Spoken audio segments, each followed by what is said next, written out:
Hey, it's a celebration. Whole Leaf gang in here. Lil Leaf out. Free game. God's plan. You see a panel like a Panamera. Till then, hate me catching at the apex. The climax way bigger than the IMAX. Oh Lord. Big screen to make it hit. You taking hits to make you ball up, but true say. Hey, what's going on? It's your boy Just Prince from the Balance Effect podcast, and this is part of this 5-part docuseries on, the Balance Effect presents. It's since we're in Latin American Heritage Month, I wanted to highlight some movers and shakers that are doing their thing, just throughout the country, right? And it's funny because I was in this podcasting group on Facebook, and I stumbled upon these two lovely ladies and their dope podcast. So the first thing that stood out to me was, the acronym, right? It was the same acronym as the Bad Bunny's famous album, Yo hago lo que me da la gana. And I was just like, yo, are they doing copyright infringement or something like that? Like, are they going to get some, is like Bad Bunny going to come after them? But no, then I clicked on it and it was like, Yo hablo lo que me da la gana. And I was just like, wow, it was just so catchy. It was dope. And then it was fun and refreshing because they're not even from New York. So yeah, I'm tired of talking to people from New York. They're from Cali. And, I just loved what they were talking about. It was just two young Latina women just representing and talking about just real life shit. And it was so dope. So I'm here to present to you guys and feature Natasha and Lorena, the two dope hosts from Yo hablo lo que me da la gana. I appreciate you guys for coming in here today, man. Thank you for having us. We're happy to be here. Excited. No, I'm. You don't understand. Like, I've been prepping for this for like a week because I was like, yo, I don't want to have any hiccups, right? So, just kind of introduce yourself to my audience. Talk about first of all, why a podcast and why now, right? Because you're Latin podcasters, and yes. I've been bumping into a few, but not a lot. But you're the ones that stood out. So tell me why a podcast? So for us, well, first off, my name's Lorena and then Natasha. And we're Yo hablo lo que me da la gana. Uh-huh. And we started a podcast, first off, because we failed on YouTube, honestly. We really did. We did the whole YouTube thing. I think we posted like 4 videos. Yeah. They're still on there. So, I can go watch it if you want. But so we weren't comfortable in front of a camera. At all. And you could notice that like right off the bat, that we were not comfortable at all. And we would always talk about in our conversations that we had, because we got some pretty good conversations. Oh, nice conversations. We would always talk about how we wish that it would be recorded. So in June, like early June, we were like, let's do it. Let's do a podcast. So we posted our first episode June 12th. And it just felt really natural for us to be behind a mic. Like, it was crazy. Our first episode that we recorded, it was so smooth, like us having it was natural. It was like a conversation. Yes, and we could be ourselves. And that's what was very important for us, to be able to fully be ourselves and not worry about how we look or like this and that, which were some of the concerns on being, on camera. So it worked out for us. It was a great fit, and we love it. We stuck with it, and it's turning out pretty good. Right. Okay. So one thing I ask all my guests, right, and it's imperative that I ask you, since you're Latinas doing your thing in the podcasting world, right? What is an entrepreneur and what does it look like? That's kind of like the theme of my podcast, just people getting out of that mold, right? So what do you think is an entrepreneur and what do you look like? Because you guys are on your way, because I know podcasting is it's a brand. You guys are a brand, right? So you're a business. Yeah. So what do you think what do you think as a podcast is an entrepreneur? Your definition for that? As a podcaster, being an entrepreneur, I feel like it's just owning, like you said, our brand. We have a brand. So it's who we are. No one can take it away from us, and we can build from it. What do you think? I think in terms of like physical characteristics, like anybody can be an entrepreneur. Yeah. But I feel like there's like core like characteristics that you need to have, like confidence, like assertiveness, consistency. Being an innovator, because people are always looking for something new. Yeah. So definitely trying and thinking of new things to come out with or new things to talk about. Also, like being ambitious, I think, is a really big one. Being self-motivated is a big one as well. Self-confidence. I know we talked about that one. Not being afraid to put something out there that might be controversial. Yeah. I know for us, like, go ahead. No, I'm listening. Yeah. For us, like, when we like came up and was inspired to name our podcast, Yo Hablo Lo Que Me Da La Gana, we like were very honed into like we want to be the most authentic that we can be. Yeah. That was as the most biggest Latinos thing. are. Yeah. Yes. We wanted to talk about whatever the fuck we wanted to talk about. We wanted to say whatever we wanted to say. We didn't want to be held back. We didn't want to be limited on anything. Hence the name. Right. That's it's inspiring to see you guys doing your thing, and I agree with the entrepreneurship thing, right? You wanna your definitions kind of coincide with mine in the sense that we're just looking to fill a void and help at the same time, right? Because that's what entrepreneurs do, right? They fill that void, like there's a necessity somewhere, right? And I feel like you guys are feeling it, right? Because I feel like there's no like really real dope connection between the younger generation, the older generation, right? When it comes to like just Latin American culture and then living here. So I feel like that's imperative that we as those individuals that live that kind of life are continue to push a narrative on like the importance of understanding both sides and just coming together, camaraderie at the end of the day, right? That's the most important thing. Yeah. So I kind of want to go into your podcast, right? So like I said, I've been tuning in, right? And I definitely like the fact, first of all, your first episode, you guys took like shots. And I was just like, I mean, and it was funny. So I was like, you know what? So why don't we, being that you guys are my guests, why don't we take a shot? I got my Henny here, right? And we just take a shot. Just take one quick shot, and then we'll be able to get the nerves going like some real Latino people and stuff like that, right? So I'm gonna take a swig of this Henny. Salud. Liquid courage. Yeah, liquid courage. So one of the 3 episodes that I really I liked a lot of episodes, but one of the 3 that stood out to me were the one that pertained to my life, right? You gotta put yourself in a position of what the hosts are talking about, right? So one of the things that I was looking at is first toxic friends, right? So I want you guys to talk about like how in today's society, especially with like, social media and all that stuff, like how, to weed out those toxic people that are in your life and how it is important that you weed them out, because like you're never going to get to that next level, never going to succeed in life because you have all that toxicity in it. Yeah, it's actually a very important topic. I feel like sometimes it's obvious who those toxic friends are, and sometimes it's not. And it may not be because you're so engaged and so like invested in this relationship with them, but you just need to distance yourself from these people because it's not good for your own health, Right. For sure. We talk a lot about the characteristics to look out in toxic friends. The red flags. Oh yeah. Okay. So can you define to me like what some red flags may be, like, because I know with girls it's a little different than guys, right? So what are the yeah, there's a lot more. Right. I feel like anytime that someone just doesn't have your best interest in heart, who doesn't know how to listen, like if like there's those type of people who just want to be heard but cannot listen. So they want to like vent, they want to do this and that, and they expect you to listen and give advice. But when it's your turn to actually, want to vent, they're not there, or they don't give you what you deserve. That's a major red flag. Yeah, I think for me, like something I really talked about in the podcast that like with me and my toxic friends, like definitely I gave too much to people and like I wasn't receiving anything in return. So my table was always full and they was never bringing nothing to it. It was all me. So that's definitely a red flag. It's when you're constantly giving your time, giving your effort, and you're not seeing that in return.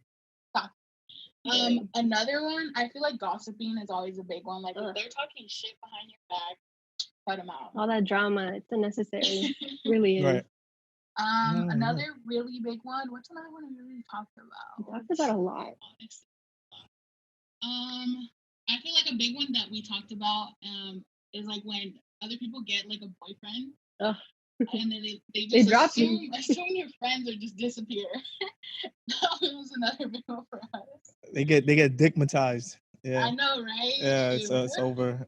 Yeah, most of it just it revolves around the fact that you give but you don't receive what you deserve. So if that's like the major thing. No, you're right. You're right. I agree with you guys 100%, right? But what about so like you deal with toxic friends, right? What about toxic relationships, right? Cuz like you get those memes like, "Oh, la tóxica." Like you get those memes like just like oh my god, like you know, it's like oh it's like I saw a meme the other day that like a girl, she says I'm gonna call my man private 5 times and then I'm gonna go to the room and be like, whose fucking number is this or whatever. Oh my, that's the next level. Like, and I was just like, oh wow, like the toxic. She was like, yup. And then at the end it said la tóxica. So what about toxic relationships? Like, how do those impede on your success? You want to talk about this one? Because I've never been in a relationship before. I mean, you know, there's like that playful, I don't want to call it toxicity, but I guess you could like that playful toxicity that's not, you know, up there. And then there's the unhealthy kind where it's crazy to me how people in these relationships don't see it. Because I have friends and I look at their relationship and it's toxic, but they stay. So it's just, I don't know, they really don't realize, like they're stuck in it, you know, and they're afraid to pull out of it for some reason. It's crazy. Yeah. No, I can tell you that I've been in my fair share of toxic relationships, and when you're in it, you don't know it's toxic when you're in it, right? And then it's almost like when you're going through withdrawal, like if you were like a alcoholic or you did some type of substance abuse, and you're just like your body feels like it needs that, right, to survive. So it's like almost when you get into those toxic relationships, you really don't know, and then when you're out of it, it's hell to get out of it. But once you're out, you're out. And those relationships really hindered my success, right? I felt like I could have gone way farther in life had I had, you know, listened to my mom. Oh, deja loca. I'm like, yeah, but she's so hot, mom. I don't want to leave her. Oh my god. But it's just like, you know, it happens, right? Yeah, can I ask, like, at what point did you realize that it was toxic and not healthy for you? I don't know. It was where could I start? It was the cheating and then the lying and then yeah, it was bad. It was bad, man. It was bad. It had to let it go, but it took me some time, and then when I finally did, I just never looked back. You know, Good. And trust me, the trajectory has just been upwards ever since then. You know what I mean? And you know, it happens, but it's growing pains, right? I guess we are some hot-blooded, hard-headed people, man. That's what it is, man. Yes. That's just what it is. So the next episode that stood out to me, which was crazy, was discrimination and stereotypes, right? So I can talk to you about my own stereotype. When people see me, I'm a 6-foot black man, and they're like, "You're Spanish?" And I'm just like, yeah, like, what does that mean? He was like, nah, speak to me in Spanish. I'll be like, no, like, why can't you just take it off at face value? Like, I think my last name just explains it enough, right? But no, they always like, you know, wanting to see more. So how do you feel like, what are like some discrimination you have gone through or stereotypes that like you get as Hispanic women in podcasting or just women general, right? Well, first of all, I mean, I look white. You know, I have a pale skin, I have blue eyes, and my hair is kind of like a light brown. So people look at me and they don't see Latina, you know. So, but when I come out speaking Spanish, they're all shook. It's kind of funny, but at the same time, there is that stereotype of, oh, she's white, you know. But I mean, it hasn't really it doesn't affect me. Yeah, for me, I always get like, oh, are you Asian? Because I have small eyes. So they always like thinking that I'm Asian. I'm like, no, I'm Hispanic. But in terms of stereotypes, something that we're really big and we love to talk about is obviously machismo. And like the need that males feel to like have power over women, dominate, and to control them, I guess you would say, is something that we don't like. that we talk about a lot in our podcast. We express it. I know. Oh yeah. So we wanted to ask you what you think about that. What About do you think machismo? about machismo in our community? I think it's really bad. Like, I think it's just something that's been I don't. It's been like a like kind of like the sword thumb in the whole situation as far as like Hispanic culture. Like for instance, I give you my own experience, right? My cousins, my girl cousins, right? They had to be in bed at a certain time, right? But I could go out and do whatever I want, right? Oh yeah, you're fine, right? Or there's an expectation of like when a woman should get married versus when a man should get married. Oh, tú te puedes casar cuando tú sientes que tú tienes tiempo. Pero like for a woman, yo, 25 y el novio, like it's that stuff, right? You know what I'm saying? So it's like the dynamic, right? That part. Then you also have to understand like the just the social economic status, right? So classism and all that stuff, especially in the Dominican Republic, I can tell you that like if the man is usually the breadwinner and stuff like that, the mom stays at home. Trust me, it's changed in recent years, but you still see that, right? We had a big problem in Dominican Republic with men, hitting women and a lot of domestic violence, so that's an issue that's plaguing the Latino community. But I feel like if we, us, we talk about it and we, bring awareness to it and try to end those societal norms, so to speak, I feel like that'll give us some headway into that because I feel like it's just stupid at this point. If you look at statistically, more women are going to school, graduating, more women are entrepreneurs, right? Women take up in this country, women take up at least 49 to 50% of the total workforce, right? Because at the end of the day, it's like now it's like everybody got to go to work, right? So I feel like they have to even out the playing field. But Latino women still statistically still make way less than Latino men, right? Women in general make significantly less than men, right? So for every dollar a man makes, you guys make 84 cents, something like that, right? So it's not equal. So I feel like it's just something across the board, but it plays our community so much because it's been a staple in it for so many freaking years, you know? Yeah, it's kind of like even embedded in the traditions in the Hispanic Latino communities, and it's kind of sick. I mean, just the expectations and even the pressure that they give women, that they put on women. And it's like you either do it or like, you're gonna look bad. Yeah. Yeah. Of course, man. I agree with you 100%, right? I just feel like that if we don't do something about it now, right, we change that way of thinking, it's just gonna get worse, right? Because like, the way these women are doing themselves up now, man, it's gonna make it kind of hard now, right? Like, it's just like I go to deal all the time. I'm like, damn, like 10 years ago it wasn't like this, but now it's just like everywhere, all done up, made up, and I'm like, hey, man, just gonna have to deal with it. Well, women are doing their thing, man. So the last one that really stood out to me was like, maybe you need to be single. That one was really spicy, right? So we love that one. I loved it too, right? Because it's just like, yo, it pertained to me. It pertained to like I was able to relate to it, just in my own from my own experience, my own relationships, and I feel like like I think it was Natasha that said it, that just being by myself, just being by yourself and kind of like finding yourself in that period, learning how to just enjoy yourself and love yourself.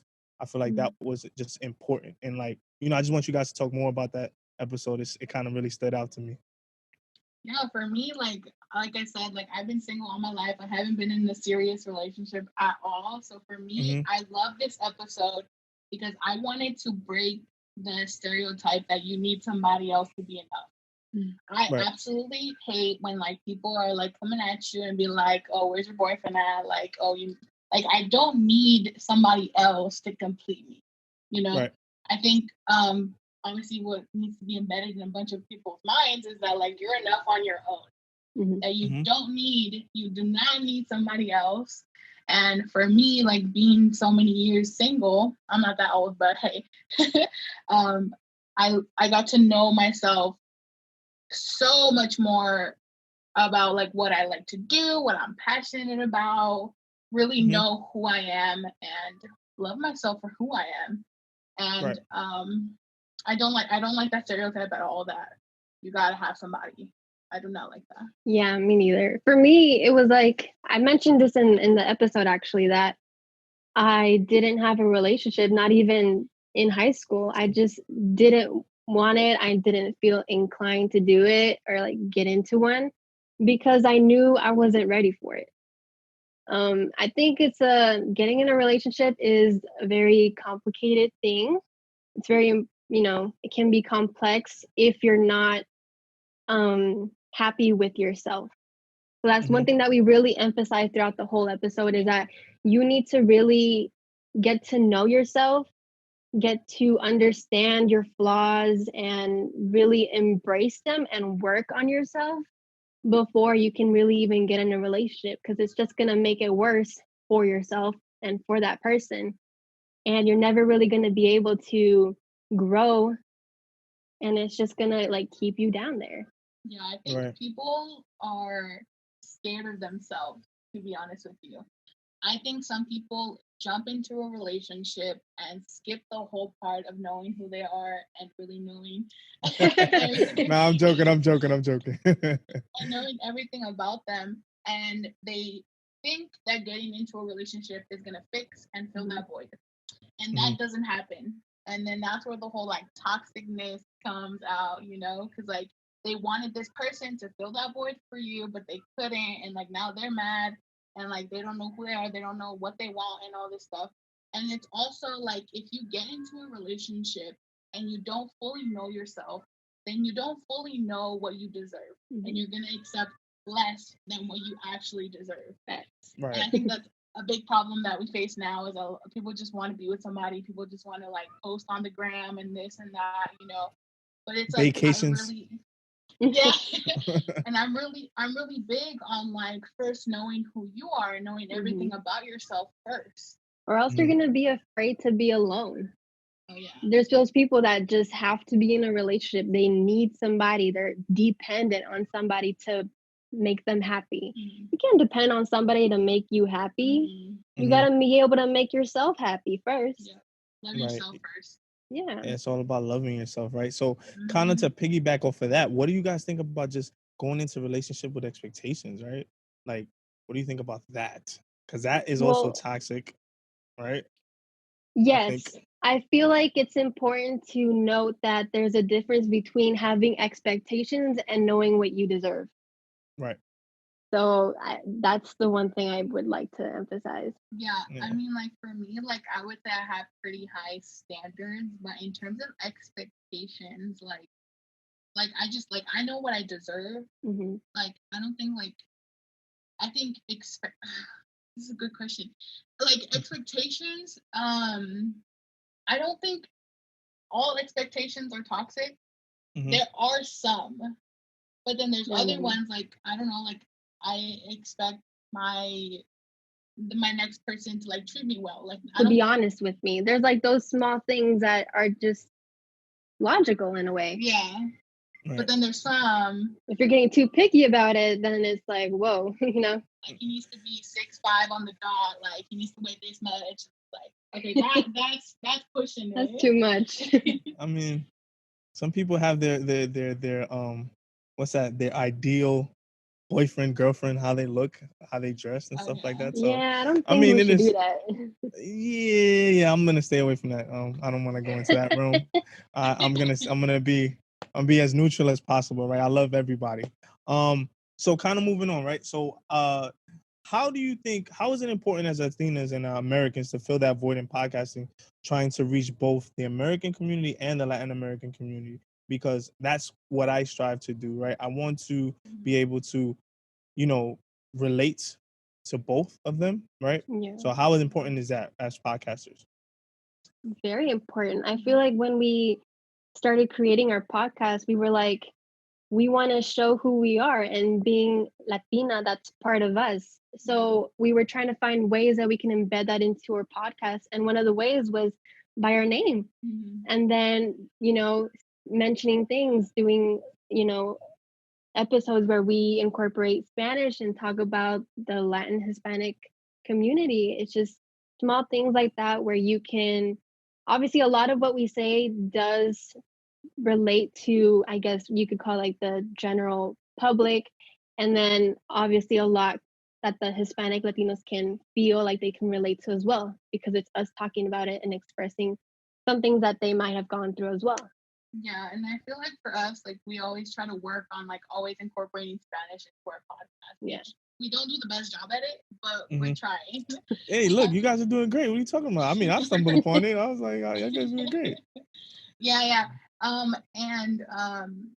Other things, like we always try to bring who we are into everything that we do, whether it's us being students or us being like podcasters. In any aspect that we go into, we always try to bring our roots with us. And what you were talking about like bringing who we are and like talking about, we always talk about our experiences. Yeah. And all of our experiences is us, like us being Latinas and us being Hispanic and like living in a Hispanic household. Like we just did an episode that's coming out tomorrow about living in a Hispanic household.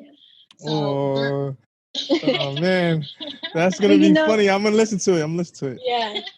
I feel like the beauty about it though is that even though we are talking specifically about, us being Latina and that experience being with us being Latinos, people from other cultures can still relate to it in some way.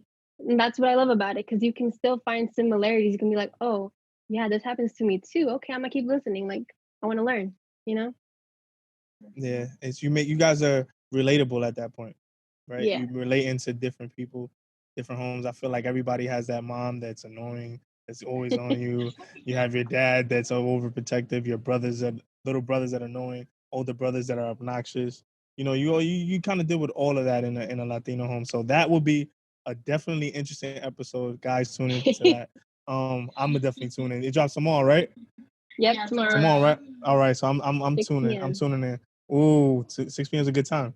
Okay, good. All right. So now moving on. So I obviously during this whole coronavirus thing, we've been seeing a lot of things in the media, a lot of ugliness coming out of that stuff as far as like, racial tensions, divide, Black Lives Matter, Trump with the wall, and how do you feel do you feel like has it really affected us as Latinos, like from your perspective, I mean, being that you guys are on the West Coast, right? And you're like, you would see more of like that border talk on that side than over here because I'm far away from the border. But just like dealing with that stuff and the whole Black Lives Matter movement and just like the racial tensions. How do you feel like us as Latino? How do you feel like it's affected us? And how do you think we can like kind of help and be more seen in that, right? Because I feel like we're not as we're supposed to be, right? Yeah, I feel like it definitely affects everyone, and everyone should care about it. So I feel like we need to be united with everyone. I don't like seeing these divisions. I don't like seeing this injustice, and I know no one likes seeing it too. So why don't we unite and make something beautiful out of it, Yeah, one of like a good quote that I stumbled upon during this whole like Black Lives Matter movement is from Martin Luther King. He was like, injustice anywhere is a threat to justice everywhere.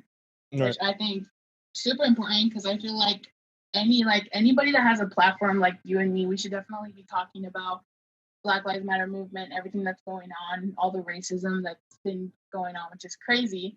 But I feel like us, that we have voices and we're able to like reach a lot of people, like we should definitely be talking about this and talking about how and letting people like learn from us, I guess, in the sense of like how we can contribute to helping the injustice stop, because we've been to protests, we've donated, we've talked about it. Our very first episode was about Black Lives Matter because it was in the midst of the whole Black Lives Matter movement. So like we were like, when we were sitting down, like, oh, what's going to be our first episode, it was a no-brainer that we had to talk about this. It really was. And sorry, go ahead. No, I'm listening. I was just, go ahead, you got it. No, we were very excited because we just know that even if there's people listening who don't agree with what we're saying, maybe we can give them that knowledge that might sway how they think and be like, oh, I should be caring about this. Oh, I should be doing something to help. So that was kind of our goal as well, doing all of this. Yeah, I find it very infuriating that you see a lot of these celebrities with big platforms and they're not talking about it. It's like what? Like, how are you not talking about something that affects people that support you? You know what I mean? Like, they don't do anything. Like, and it's insane because then that's kind of like a waste of a platform. It's like, why the fuck do you have a platform if you're not going to talk about shit that's affecting people that are living and that support you as well? Right. No, you're absolutely right. I agree with you. That's why I feel like we as Latinos have to hold our Latino brethren accountable, right? Like, why are you guys not speaking about this? Why you guys are not speaking about this? You guys, you know, you thrive off of the culture, right? Whenever any big time Latin artists come here, the first people they come to are, you know, the people in the African American community, right? They want to go to Drake, they want to go to 50 Cent, they want to go to all these other people. So it's like, you know, you want the culture, you want to bring that stuff together, but you know, in times of need, you have to also keep that same energy, right? So that's the important part, right? So like I also was gonna touch on like you guys' feelings. Like, why do you think? So I wanted to talk about the media, right? I have like a big issue with the Hispanic media, right? And one of my biggest gripes with them is the fact that they show coverage on the unimportant stuff instead of showing the coverage like the kids in cages, you know, at the border, right? The mothers that are literally getting hysterectomies and stuff like that, so they're not able to reproduce. You know what I'm saying, or have children. Like, I have a serious issue with the media, right? So I would also turn that into, why do you think there's like, can you guys touch on the racism and colorism within the Latin community and how big that is? Like, as far even with machismo, like all that stuff is intertwined in like a lot of the bad qualities that we do have. Well, I do know that the media, they only show you what they want you to see. Right. What they want you to be talking about, what they want you to share. And it's sad. I agree with you. It's horrible that there's not enough coverage, not even in the Latino media, not even in the American media. They don't talk about this stuff because they don't want you to know about it. You know, it's all really messed up. It's all very, it's just ugly. You know, they're trying to do these things all under the covers, but it's just sad that no more people are talking about it because. Yeah, I don't know if you noticed, but like at the beginning of obviously what happened with George Floyd, like there was big media coverage on all of the protests and all that. But then a couple months, it started to die down a little bit and die down more. And then like on your feed, like you wouldn't see it anymore. But then you would see on other places that protests are still happening as we speak right now. There's one right now on 14th Street. And at large, yeah. Yeah, and it's crazy because like why aren't we hearing about this anymore? So I definitely think that it goes back to the whole thing about what we were talking about the division. I think that the government wants us to be divided because divided they can control us better. Yeah. When we're united, you can't really control us. So I feel like they want us to not be together. They want us to like, I guess, like not what I'm trying to I don't know what I'm trying to come across, but what I was saying is like they are like they don't like us being united. You know what I mean? Yeah, they just don't want you guys to. I feel like divided, united we stand, divided they fall, right? So it's that's the whole mentality, right? So can you guys speak about like the whole, because I feel like racism and colorism kind of divides us as well, right? It's like you have like, oh, you know, if you're a certain color, oh, tú eres blanco, you got European heritage or whatever the case may be, right? Like, first of all, I'm gonna be honest with you, I really don't like the way the Spanish speak. I feel like they don't speak the best Spanish. I don't think so. Like between the Galicia and you know, Barcelona and with the tongue and shit, like that's cool. Like I'm good with that. Like you can like it's too much. Like, you know, in Santo Domingo nosotros hablamos castellano. That's the way we speak. So también nosotros. Exactly. So it's like, you know, it's different, right? So how do you feel like about that, the racial divide, the colorism in the Latin community. How do you what's your take on that? Because I feel like it's a big issue then, and it still is now. It is. And actually, one thing that I've noticed in the Hispanic Latino communities, with the separation of, colorism and all this, they actually, and now I'm sure you've noticed this too, but Hispanic Latino populations, they copy a lot of what the United States does.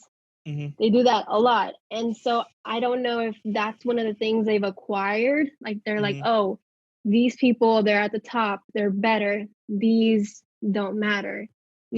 I've seen that a lot, that they copy a lot of what's done here.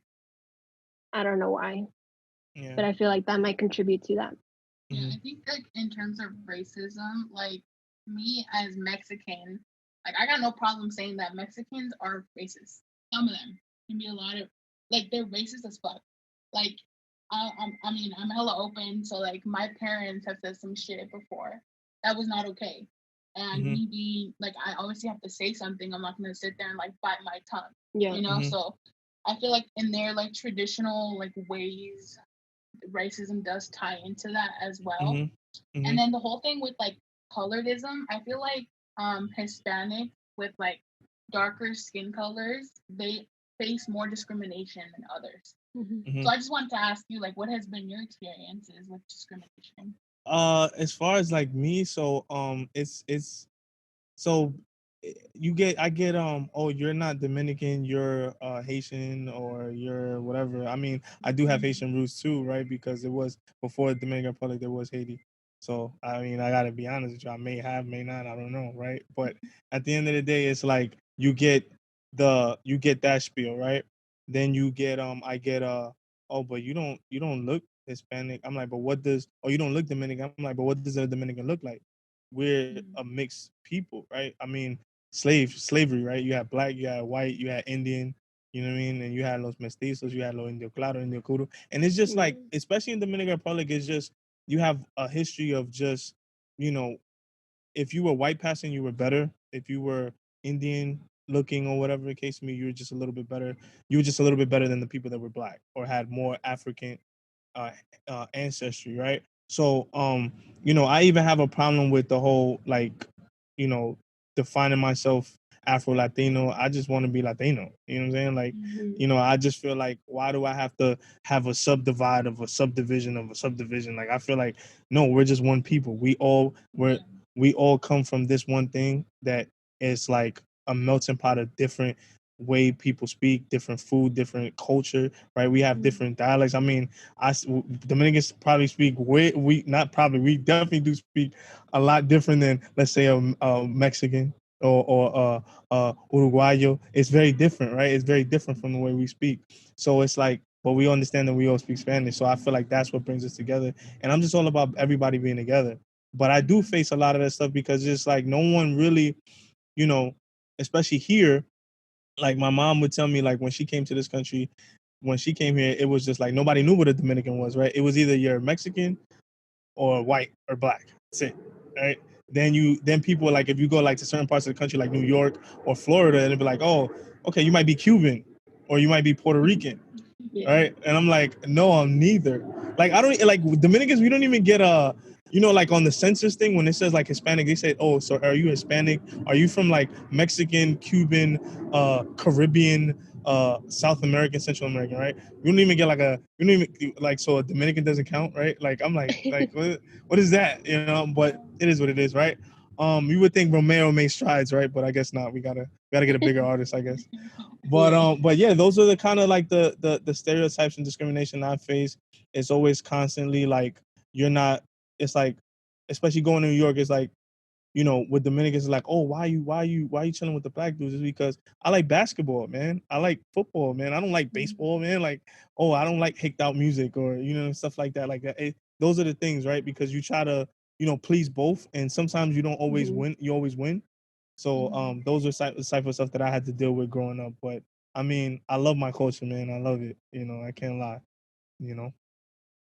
As you should. So yeah. No, yeah, definitely. So So now we're gonna get into the fun stuff, right? So usually when I have my guests here, right, I try to like, give some light questions, either yes or no and stuff like that. And I know you guys are both from Central and South American countries and stuff like that. So I dug into the crates of what I know about certain countries down there. So I wanted to ask a few questions and see what you guys thought, right? So first of all, I know this is gonna be a very, very, very how can I put it, very tough subject to touch on because it's a little sensitive, but I'll ask anyway. Who do you think, what country, what people you think speaks the best Spanish? Colombianos. Whoa, I love how Colombianos speak. Oh my God. It sounds like como un cantadito, right? Like it's almost like te están haciendo una serenata. Yeah, like oh my God, like yo, I'm telling you, I'm actually gonna be going there in November for my birthday. So really? Yes, can't wait. Yes. That's exciting. It was a cheap trip, man. Corona, thank God, thank you for Corona. Where are you going? I'm going to Medellin. You know, the land of forever, eternal primavera, something like that or whatever. I think that's what they say. So it's supposed to be really, really nice, and the woman I heard is extra. That's true. Yeah. So the second question is, if you had to choose between, right? So I don't know if it depends on what you guys say. So right, between Juan Gabriel or Jose. We're actually not on the same page on this one. I like Jose. Okay. Okay, so I'm gonna have to go with Lorena on that one because Juan Gabriel is that dude, man. I don't know, man. Come on, abrázame muy fuerte, amor. Come on, that's that joint, right? Come on, you frying, man. All the fire novellas was from him, man. Jose is good though. Jose is good though. I like him. All right, so if you had to fuck, marry, or kill William Levy, Jose Feliciano, and Drake, you have to either fuck, marry, or kill one of those guys. Want to go first for me? I'll be honest with you. I had to look up who Jose was. Jose Feliciano? What? Yeah. Jose Feliciano? What? Oh man, your mother is probably gonna come in with the correa right now. Like, how dare you? Like, you don't know who Jose Feliciano is? Come on. I want to wish you a Merry Christmas. Feliz Navidad. I know. I looked it up and I was like, okay, but I didn't know the name.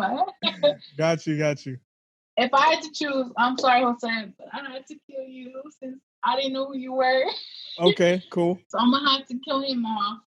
All right. Oh, you had to put William Levy with Drake? Why? That's funny. Well, you get to either have sex with or marry one of them, so it's a win-win. I'd marry William Levy and then I fuck Drake. We're the same.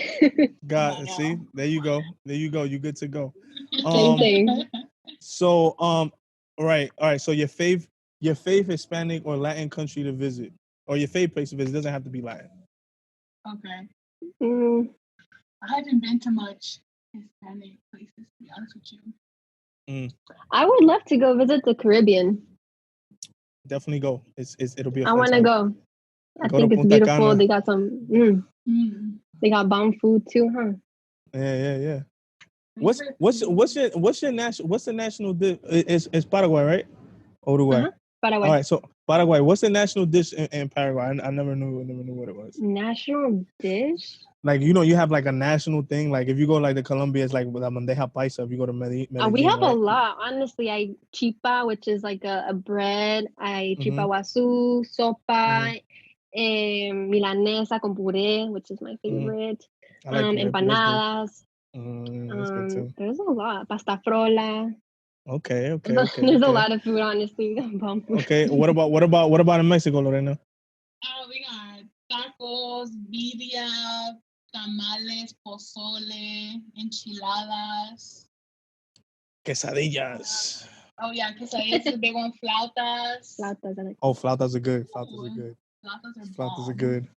Flautas are definitely bomb. Mole. Chile, like, I mean, the list goes on and on. Nah, you guys are internationally known. I ain't gonna lie, bro. Yeah.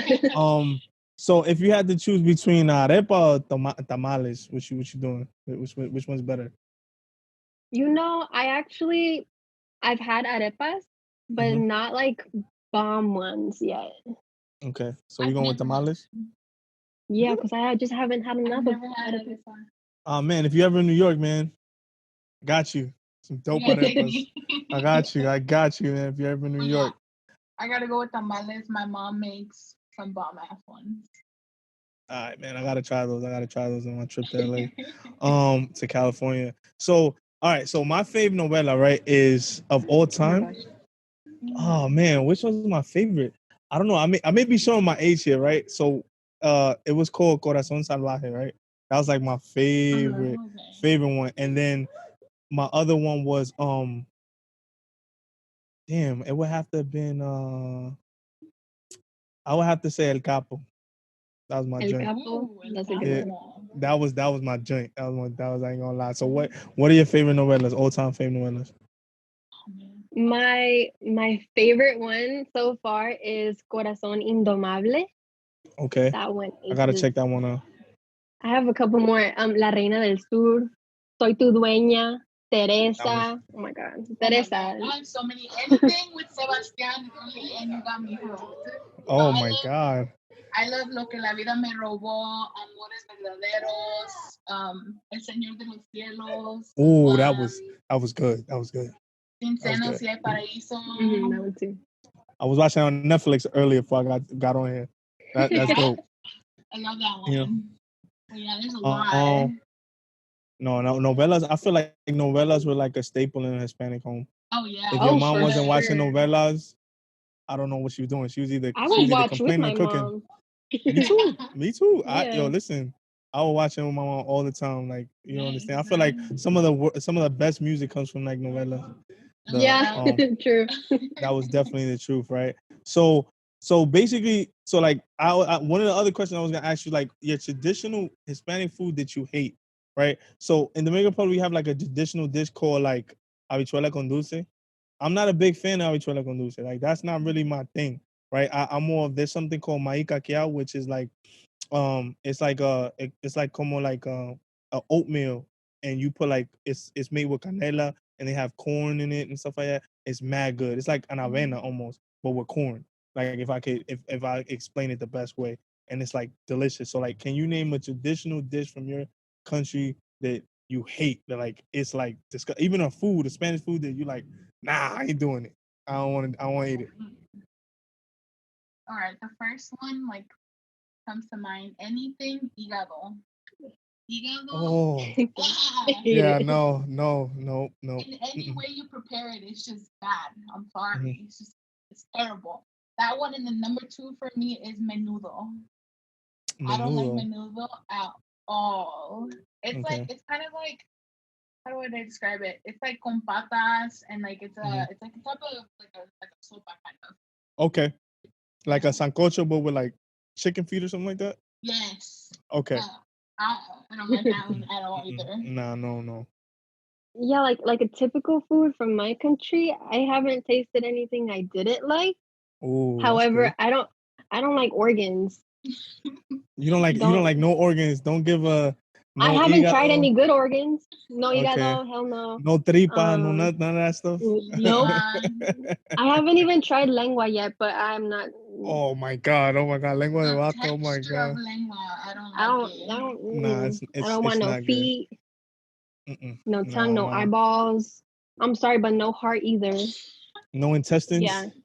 No intestines. Yeah. That's a big thing. There's this one chorizo. It's called morcilla. Morcilla. Like what's funny? That morcilla is people eat that. A lot of Dominican people eat that. Like just to let you know, they eat morcilla, and that shit is disgusting. Like I hate it. It's like it still has like the blood in it and stuff like that. It's like, oh no, it's not good. It's definitely not my cup of tea, right?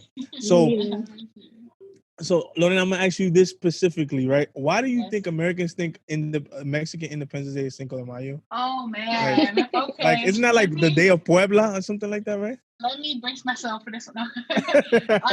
So a lot of people think like that Cinco de Mayo is Mexico's Independence Day. No, it's not. It was the Battle of Puebla. It's because we won that, so that's why people celebrate it. I don't know who confused people and made them think that was our independence. But no, Mexico's Independence Day is September 16th. And then Cinco de Mayo is because we won the guerra. So that's why we celebrate Cinco de Mayo. because we won that, not because we gained an independence. So people get that confused. I don't know why. It's just like a big American holiday. Like, oh, it's just a day to just drink I know. obsessively. That's weird. It's so weird. It's so weird. So this one's for Natasha specifically, right? So what would happen if you were on an elevator, right, with someone from Uruguay? Because I know you guys have like a little, like, it's almost like Dominicans and Puerto Ricans almost, right? We love and hate each other almost, right? But like, don't ever compare us. No, don't ever compare us. So what would that look like? That's funny because I actually feel that way more towards los argentinos. Oh, really? Okay. They're the petty ones. They're snobs. yeah.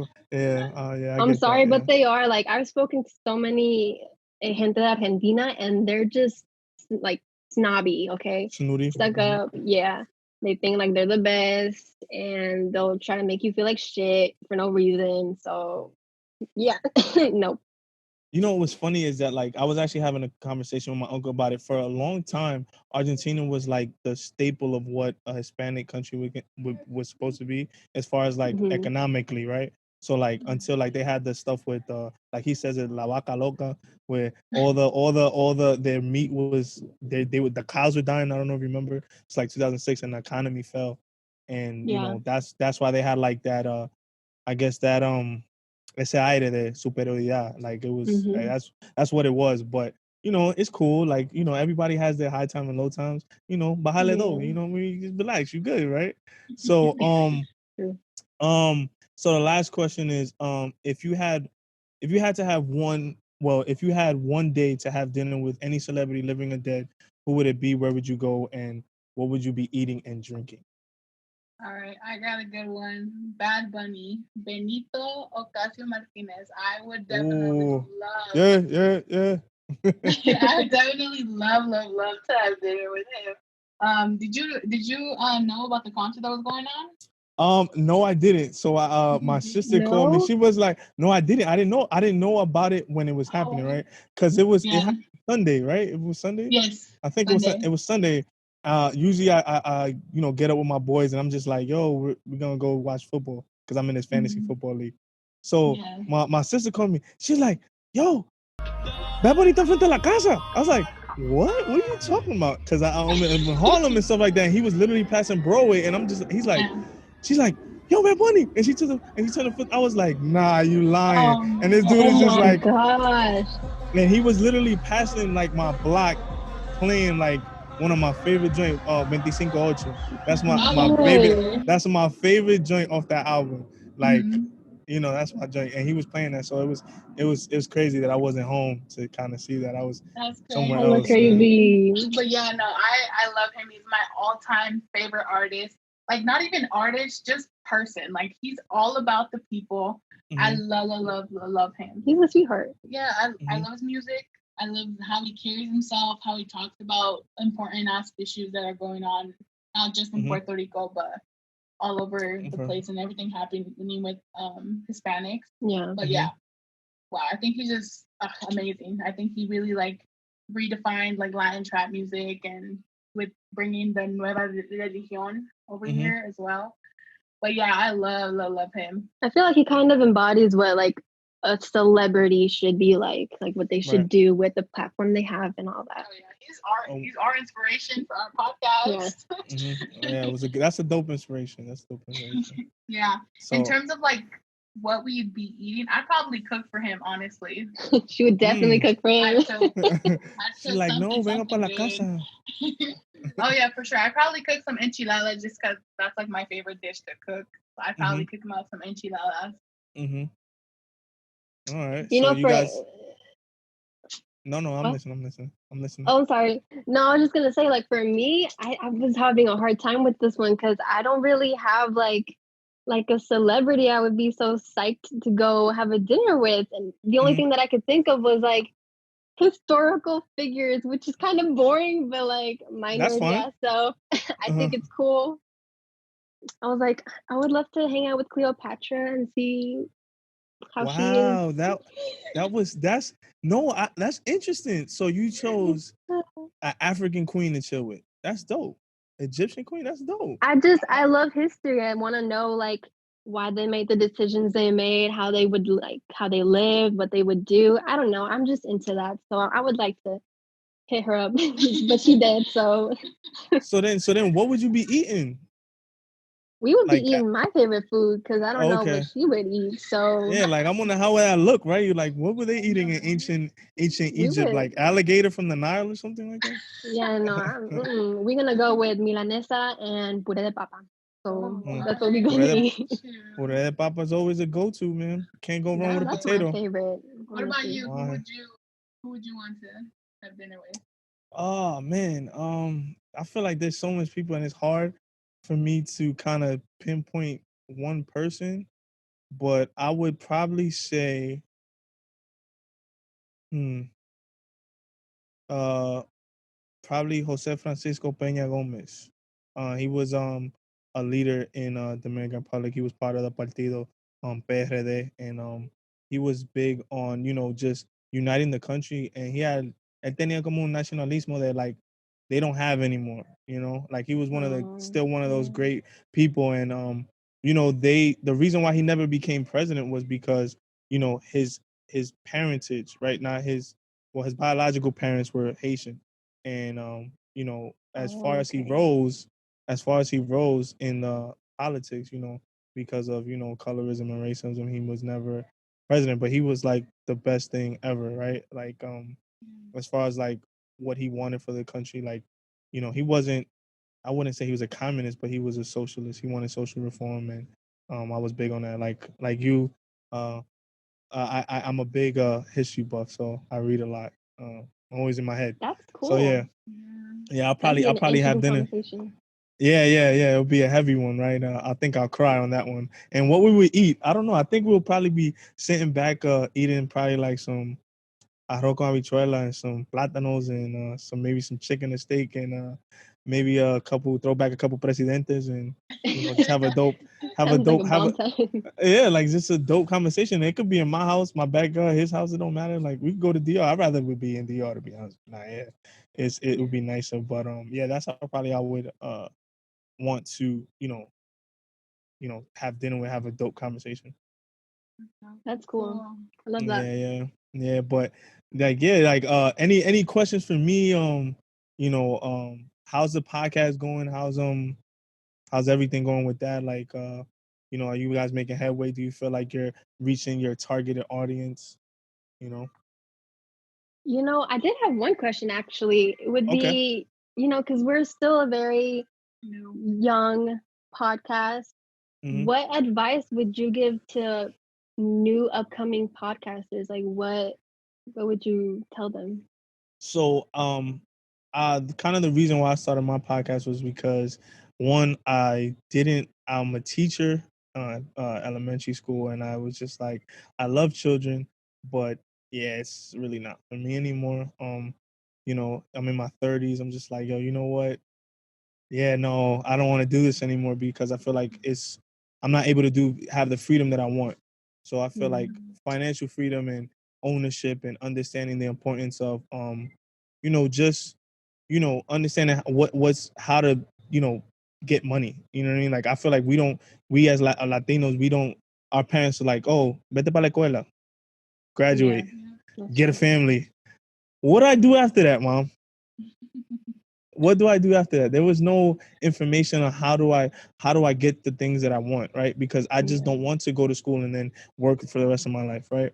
So I feel like if I'm able to, even if I'm able to change 5% of the population, or not even population, 5% of the people of my viewers, their way of thinking, I feel like I've accomplished it. So I'm like you, I'm a new podcast, but I started on IG first, right? I started just looking at different entrepreneurs and people that I knew. I have a somewhat of a network of people that I know that are doing their thing in their respective fields of business. So I wanted to display them and talk to people that if they can do it, anybody can do it, right? Because I actually know these people and they've taken the risk, right? We're not risk takers, and that's what I want to change, right? I want us to be understanding the higher the risk, the greater the reward, right? We can't, you don't want to be conformist. Don't conform Yeah. to what you think society wants you to be or what your parents want you to be. do what you feel. Live to your highest potential, right? I'll give you a quote from your fellow Californian, right? Find your purpose or you wasting air, right? That's what Nip said, right? Just find your purpose. And I feel like that was the thing that stood out to me. And then just for new podcasters, authenticity, right? Be authentic, be real. I feel like when you do collaborations like we're doing now, you then, whatever viewers you have, whatever viewers I have now, they're privy to me, they're privy to you, and then like, they hear this dope conversation, and now they follow us on our journey, right? I wanted to initially, I just wanted to do visual, right? I didn't want to do both sonically and visual, but the way that you're able to kind of like just attack different markets both ways, both on YouTube, right? Because YouTube, it takes time, right? Like, but you just got to keep being consistent, right? That's why I was just like, damn, why'd you guys stop doing the YouTube, man? Keep doing it. Like just keep doing it, keep putting it out. Somebody's gonna see it. Use your hashtags. God, no, do not do any freaking stupid ads. Those are stupid. Don't do it. You're not gonna ever reach your target audience. You're just gonna be spam, and it's annoying. Like, you're just gonna do what I do: click, skip ad. That's what you're gonna do. Mm-hmm. So you try to be as authentic and grow organically as much as possible. Me, I'm a bit of a perfectionist. I was in the music thing before, so I was just into, like, how can I say it? I was just like, yo, I need to get all this equipment. And that was the biggest mistake that I ever did, right? So I was like, I need lights. I need all these mics. I need a new computer. I need that. And I was just like, all right. So, yeah, there goes $8,000. And, when I'm seeing people doing the same thing I'm doing for $120, you know what I mean? So it's just, going through, it's the growing pains, but just stick to it. That's what I say. Like, just keep grinding, keep going. It's gonna, like, podcasting is new. Right. And we're fortunate enough to be the people that are jumping on the wave now. Right. So we're ahead of the curve. So, you want to make your podcast stand out, and your podcast stood out because, one, the name, two, Latina women, right? You had dope conversations about real shit that women go through, especially Latino women, right? You talk about discrimination, stereotypes and stuff like that, things you guys go through, relationship, toxicity, being single, finding yourself, knowing yourself, personal development. Those are all the stuff that I pride myself on talking about in my podcast. So that's why I feel like, I gravitated to you guys, right? Because it was authentic, right? So I would say, just be authentic, just be real, right? Don't be fake, because people are gonna know it, and just go with the flow, man. Just keep putting the content out here. You guys are like, what? This is gonna be episode 16, 17, something like that. 16? Yeah. I think it's 16. Come on. If I know more about your podcast more than you guys, that's crazy. That just means I've been doing my homework. No, it's so good. I'm just teasing. But no, just be authentic, man. I think that's the best way to go. Right. That's true. I agree with that. But yeah, man, I appreciate you guys for being on here with me, man. It was a dope conversation. I felt like it flowed. You guys didn't seem nervous. At first, you was just like, I was trying to get the mics going, but we're gonna just go with it. Nah, it went well. Everything's recorded. I appreciate you guys. This is part of this 5 series that I'm doing on just Latinos and people of color doing their thing, and I'm just glad that I was able to get you guys on here, because this is something unique. 2 Latina women in Cali on podcasting doing their thing. So I appreciate you, Lorena and Natasha. I'll be getting on with you soon, right? Soon, sometime in the near future, I'll hop on with you guys and talk my shit and stuff like that with you guys. All right. But yes, I'll see you guys, and all the best to you on your podcast and on your journey. All right. Likewise. Thank you so much for having us. It was an honor, and all the best to you. All right, same guys. All right, you be safe. Se me cuide. All right. Igualmente. All right, bye. No problem. Bye. No me vuelvas a decir, bebé. Yo no soy tuyo ni de nadie. Yo soy solo de mí. No me vuelvas a decir, bebé. Ya tú lo sabes que yo no estoy ni un poquito pa' ti. No me vuelvas a decir